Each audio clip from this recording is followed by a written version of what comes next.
번잡한 세상 속에서 마음이 마치 굴레를 벗어난 야생마처럼 통제가 안 될 때가 있지 않은가.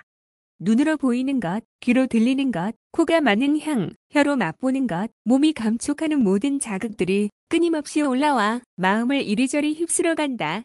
이런 상황에서 어떻게 해야 내면의 고요함을 되찾을 수 있을까? 능엄경에서 대세지보살께서 전해주신 얼핏 보면 평범해 보이지만 사실은 깊은 울림이 담긴 방법이 있다. 바로 한 생각으로 부처를 떠올리면 지금이든 훗날이든 반드시 부처를 뵙게 된다는 가르침이다. 과연 이 간단해 보이는 부처를 잊지 않는 마음이 어떻게 그렇게나 빠르게 마음을 안정시키고 번잡한 감각작용 속에서도 고요함을 되찾게 해줄까? 또 대세지 보살께서 이를 어머니와 자식을 비유로 들며 강조하신 이유에는 어떤 지혜가 담겨 있을까? 아득한 옛날 부처님께서 사위국에 머무르시던 시절 칠원경사라는 곳에 아체타라는 젊은 수행자가 있었다. 그는 머리가 비상했고 경전을 폭넓게 알았지만 좌선만 하면 제대로 고요함을 얻지 못해 어려움을 겪고 있었다. 눈에 무엇이 보이기만 해도 마음이 쏠리고 귀에 소리가 들리면 거기에 이끌리고 코로 향을 맡으면 또 거기에 끌려갔다. 이렇게 여섯 감각들이 바깥으로 뻗어나가니 마음이 한 곳에 머무르지 못하고 끊임없이 흔들렸다. 결국 어느 날 아체타는 이 고통스러운 상황을 더는 견디지 못하고 부처님을 친견하러 떠났다. 도중에 그는 온화하면서도 엄숙한 기운을 풍기는 대세지보살을 만났다. 보살은 하얀 가사를 두르고 있었고 빛나는 광명이 머리 위를 감싸고 있었다. 아체타는 깊이 예를 올린 뒤 솔직히 고민을 털어놓았다. 제가 아무리 오랜 기간 수행을 해도 여섯 감각들이 자꾸 바깥으로 흐르다 보니 마음이 산란합니다. 이번 외를 진정시킬 좋은 방법이 있을까요? 그러자 대세지보살께서 미소 지으며 물으셨다. 그대에게 지극히 사랑하는 분이 있는가? 아체타는 잠시 멈칫하더니 어머니가 계십니다. 비록 출가했지만 늘 마음속으로 그립습니다. 라고 답했다. 보살은 고개를 끄덕이며 말씀하셨다. 그대가 깊이 어머니를 떠올릴 때 다른 번 뇌가 끼어들 틈이 있는가? 아체타는 곰곰이 생각해보더니 없습니다. 제가 온전히 어머니만 생각할 때는 다른 것들이 다 사라지는 느낌입니다. 라고 했다. 보살은 바로 그 점이 핵심일세. 여섯 감각이 쉴 새 없이 흩어지는 상황에서 억지로 잡념을 억누르려고 애쓸 필요는 없다네. 그 대신 모든 마음의 힘을 한 곳으로 모아서 부처를 깊이 떠올리는 것, 그것이 요체일세. 마치 자식이 어머니를 떠올리듯이 마음을 다해 집중하다 보면 잡념은 점차 힘을 잃고 사라진다네. 라고 일러주었다. 아체타는 궁금해하며 되물었다. 왜 하필 부처를 떠올리는 것인가요? 다른 대상이 아니라 대세지 보살은 잔잔한 목소리로 설명하셨다. 부처님은 모든 번뇌를 깨달음으로 전환하신 분이므로 가장 맑고 온전한 깨달음의 상징이시다. 부처를 떠올린다는 것은 그대 마음속 본래 맑고 텅 빈 자리를 깨우는 것과 같다. 어머니와 자식 사이에 그리움은 형태가 있는 사랑이지만 부처를 향한 한 생각은 온전한 맑음과 하나 되는 길이네. 형태 있는 집착에서 형태 없는 자유로 나아가도록 이끌어준다네. 부처를 떠올린다는 것은 우리 모두가 본래 갖추고 있는 불성을 깨우는 것이고 번뇌를 줄이고 지혜를 드러내는 출발점이라 할 수 있지. 아체타는 보살의 가르침을 더 듣고 싶어 간청했다. 그러자 대세지 보살은 아체타를 맑은 연못가로 데려갔다. 투명한 물결 위로 햇빛이 반짝이는 그곳에서 보살은 우선 허리를 곡추 세우고 앉아보게. 여섯 감각이 밖으로 달려가려고 해도 억지로 싸우지 말고 시선을 부처의 이름에만 집중하는 거야. 처음에는 나무아미타불 같은 부처님 명호를 호흡과 함께 천천히 입속에서 드내면 좋다네. 중요한 것은 단순히 빠르게 많이 외우는 것이 아니라 마음과 소리를 하나로 모으고 경건하고 고마운 마음으로 부처님을 떠올리는 것이지. 그렇게 하면 부처와 진심으로 연결되어 자연스러운 가피를 얻게 된다네. 아체타는 그날부터 그대로 실천하기 시작했다. 하지만 얼마 지나지 않아 주변 소리에 마음이 흔들렸다. 근처에서 다른 수행자들이 경전을 토론하는 소리, 물 위로 뛰어오르는 물고기의 소리, 숲속에서 들려오는 새소리에 또다시 정신이 산만해졌다. 이를 본 대세지 보살은 다시 일깨워 주었다. 귀에 소리가 들려 마음이 달아나면 자책하거나 억누르지 말고 살짝 한숨 쉬듯이 부드럽게 다시 부처의 이름으로 돌아오게 하게. 어머니가 먼 곳의 자식을 그리워할 때를 떠올려 보게. 그 집중감과 절실함이 곧 열쇠라네. 잡념은 하늘에 떠도는 구름 같은 것이니 일일이 상대하지 말고 그저 부드럽게 흘려보내고 계속 붙잡게 마음을 모으면 된다네. 이 말을 듣고 다시 시도해보니 아체타는 더 이상 잡념과 맞서 싸우지 않았다. 오직 부처님 명호에만 온 힘을 쏟자 신기하게도 주변 소리가 들리긴 해도 마음을 휘저을 수 없었다. 잠시 뒤 아체타가 눈을 뜨자 전에 없던 평온이 깃들어 있었고 그는 기쁜 표정으로 밖의 소리는 그대로지만 더 이상 저를 괴롭히지 않습니다. 라고 감탄했다. 대세지 보살은 그 모습을 보고 미소 지으며 말씀하셨다. 이것이 바로 한 생각으로 부처를 떠올리는 힘이라네. 어머니와 자식이 서로 마음을 주고받으면 그 사이에 교감이 생기듯이 부처님을 진심으로 떠올리면 그대 마음과 부처님의 마음이 이어져서 번뇌가 사그라들지. 부처님의 마음은 늘 고요하니 그 마음과 이어지면 자연히 내면도 고요해진다네. 시 공간을 초월한 이 교감은 언제 어디서나 가능하지. 아체타는 그제야 수행에는 여러 방법이 있다고 들었는데 왜 부처를 떠올리는 이 길이 특별하다고들 하는지 이제 알겠습니다. 어떤 분들은 호흡에 집중하기도 하고 어떤 분들은 불정거리를 하거나 여러 관법을 공부하는데 이 방법은 다른 점이 분명히 있는 것 같습니다라고 했다. 대세지 보살은 모든 수행법은 다 훌륭하지만 부처 한 생각은 그 가운데서도 독특한 장점이 있지. 우선 괴로움을 억지로 밀어내지 않고 마음을 한 대상에 온전히 모아 번뇌가 스스로 잦아들게 하네. 또한 부처님의 이름 자체에 담긴 공덕이 크므로 이를 통해 마음이 맑아지고 고결해진다네. 게다가 우리 마음 깊은 곳에는 본래 청정함에 대한 갈망이 있는데 부처님 명호를 끊임없이 떠올리는 것은 바로 그 청정 본성을 불러일으키는 가장 직접적인 길이라 할 수 있지. 라고 설명했다. 이때 마침 근처를 지나던 선명이라는 비구가 이 대화를 엿듣고 끼어들었다. 그는 주로 고행을 통해 감각을 통제하려 애쓰는 편이었다. 저는 하루 한 끼만 먹고 음악도 듣지 않고 보기 좋은 것도 일부러 안 봅니다. 그렇게 해야 여섯 감각을 통제할 수 있다고 생각합니다. 라고 자신의 방법을 자랑하듯이 말했다. 대세지 보살은 그를 나무라지 않고 차분히 물었다. 그렇게까지 해서 정말 마음이 완전히 맑아졌는가? 선명은 잠시 말이 없더니 고개를 떨구며 솔직히 털어놓았다. 사실은 더욱 괴롭습니다. 바깥으로는 다 끊었는데 오히려 꿈속에서 더 생생하게 나타납니다. 안 듣고 안 보려 해도 머릿속에서 계속 맴돌고 먹는 것을 제한할수록 허기가 더 크게 올라요. 오히려 더 힘들어졌습니다. 대세지 보살은 부드럽게 웃으며 그것이 바로 많은 수행자들이 빠지는 함정일세. 억지로 막고 누르면 내면에선 더 큰 반발이 생길 뿐이지. 진정한 수행은 자신과 맞서는 싸움이 아니라 마음이 찾아갈 집을 찾는 것이네. 여섯 감각은 그 자체가 선악이 없는 도구와도 같다네. 그것으로 바깥의 대상만 쫓으면 번뇌가 일어나고 수행에 사용하면 깨달음을 얻을 수 있지.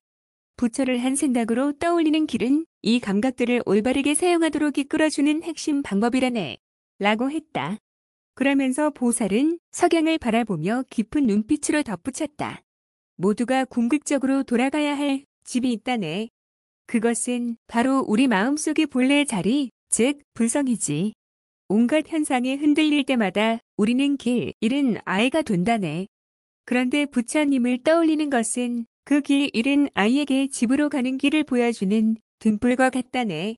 우리 본래 모습은 맑고 텅 빈 지혜 그 자체이므로 부처님을 떠올리면 그 지혜가 점차 깨어나고 마음이 더 이상 바깥으로 흔들리지 않게 된다네.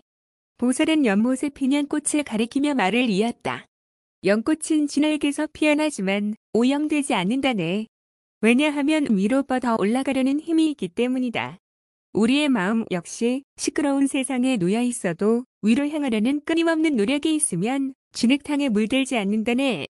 그 위로 향하는 힘이 바로 맑은 부처님 마음을 떠올리는 한 생각에서 온다네. 연꽃이 상징하는 건 청정과 지혜, 그 의미를 마음에 새긴다면 어떤 상황에서도 우리 본래 마음은 더럽혀지지 않는다는 걸 깨닫게 될 걸세. 선명은 다시 질문을 던졌다. 하지만 실제로 살다 보면 방해가 너무 많습니다. 하루 종일 마음이 어지러워서 도무지 가라앉지 않을 때가 많아요. 대세지 보살은 수행은 마치 밭을 기르는 일과 같아서 꾸준한 물주기와 보살핌이 필요하네.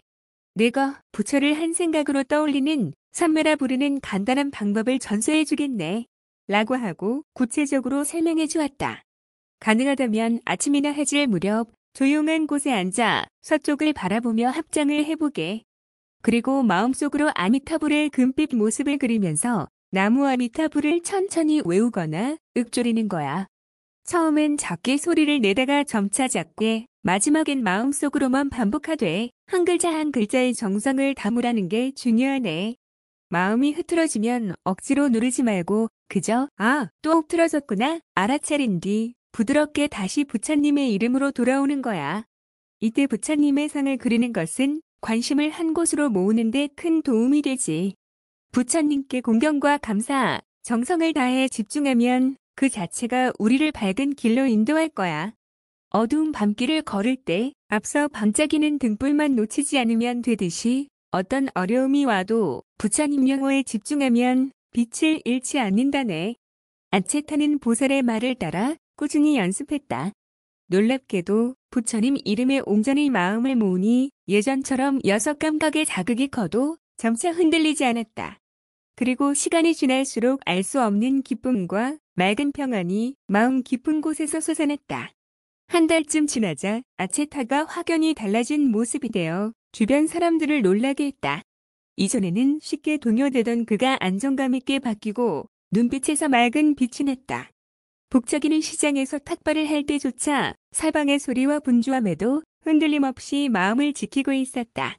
어느 날 아체타가 시장 한복판에서 탁발을 하던 중에 한 노승이 그 모습을 보고 감탄하며 시끄러운 가운데서도 그렇게 평온함을 유지하다니 대단하구나 하고 칭찬했다.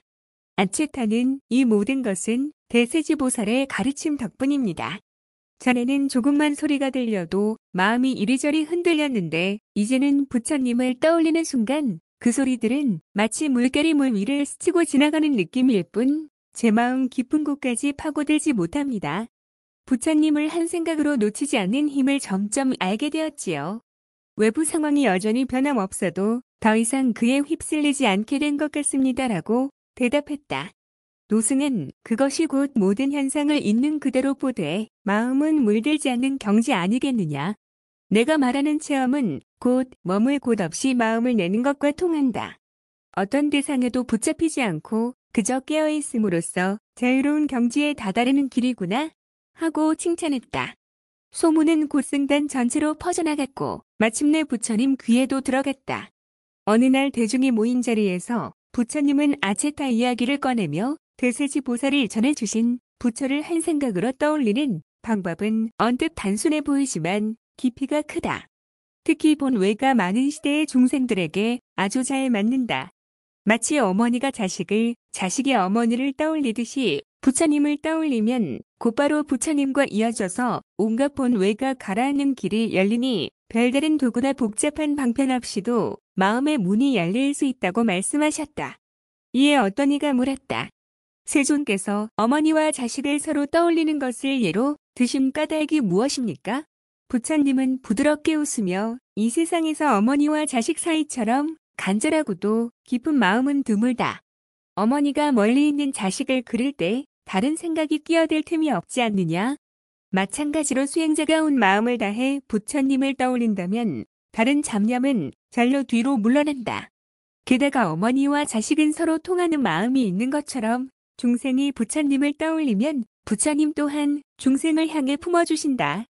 이 서로 주고받는 감흥이 바로 부처 한 생각이 가진 커다란 힘이지. 부처님 자비는 끝이 없으니 우리가 조금이라도 진심으로 부처님을 찾으면 그가 피를 곧바로 받을 수 있다고 하셨다. 그 뒤로 많은 수행자들이 아체타에게 찾아와 그가 익힌 방법을 자세히 묻고 실천하기 시작했다. 선명도 고행만 고집하던 방식을 접고 대세지 보살이 전한 길에 힘을 쏟았다. 그러자 외부 자극을 피하려고 애쓸 필요가 크게 줄어들었고 마음이 점차 바깥에 끌리지 않게 되었다. 어느 날 시간이 흘러 대세지 보살이 다시 칠원경사에 들르셨을 때는 아체타와 선명 두 사람이 훌륭한 수행자가 되어 있었다. 보살은 흐뭇한 표정으로 그대들은 이미 핵심을 잡았구나. 여섯 감각을 억누르려 애쓰지 않고 그 에너지를 올바른 곳으로 돌렸을 때 얼마나 큰 변화가 일어나는지 직접 체험했으니 말일세. 감각 자체는 잘못이 없지만 그 쓰임새가 바른 길을 만나면 번뇌가 사라지고 지혜가 드러난다. 부처를 한 생각으로 떠올리는 길은 그 쓰임새를 제대로 안내해주는 든든한 다리라나라고 하셨다. 아체타가 다시 물었다. 저는 이제 이 방법의 소중함을 확실히 느꼈습니다. 그래도 혹시 다른 수행 방법과 비교했을 때 이 길의 특별함은 무엇이라고 말할 수 있을까요? 대세지 보살은 정갈한 음성으로 대답했다. 모든 수행법은 부처님께서 다양한 중생의 성향에 맞춰 마련해 주신 소중한 길이라네. 우열을 가릴 필요는 없지.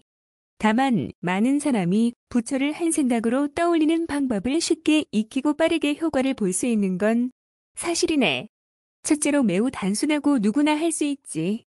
복잡한 의식이나 어려운 이론 없이도 오직 지극한 마음만 있으면 되네. 둘째로 우리의 본성은 원래 맑은데 부처님 명호를 통해 그 맑음을 계속 닦아내는 과정이 매우 직접적이라네. 셋째로 이 방법에는 부처님과의 커다란 교감이 담겨 있어 내면이 점점 깨끗해짐을 체험할 수 있다는 점이 큰 장점이다. 아치타와 선명은 보살의 말씀을 듣고 더욱 신심이 솟아났다. 이후로도 이들은 많은 사람들과 자신들의 체험을 나누며 부처를 한 생각으로 떠올리는 길을 널리 알렸다. 훗날 아스타는 훌륭한 장로가 되어서 제자들에게 이렇게 가르치곤 했다. 여섯 감각이 온갖 바깥 대상을 만나는 건 우리가 피할 수 없는 일이네. 그걸 어떻게 대하느냐가 수행의 핵심이다. 여섯 감각에 휘둘리느냐 아니면 맑은 마음으로 그 감각을 바라보느냐. 한 생각으로 부처를 잊지 않으면 스스로 마음을 지켜볼 힘이 생기고 바깥 일들을 두려워하거나 피하지 않아도 된다네. 세상 속에서 상황이 끊임없이 바뀌어도 한 생각으로 부처를 붙들면 마음은 맑은 거울 같아진다네.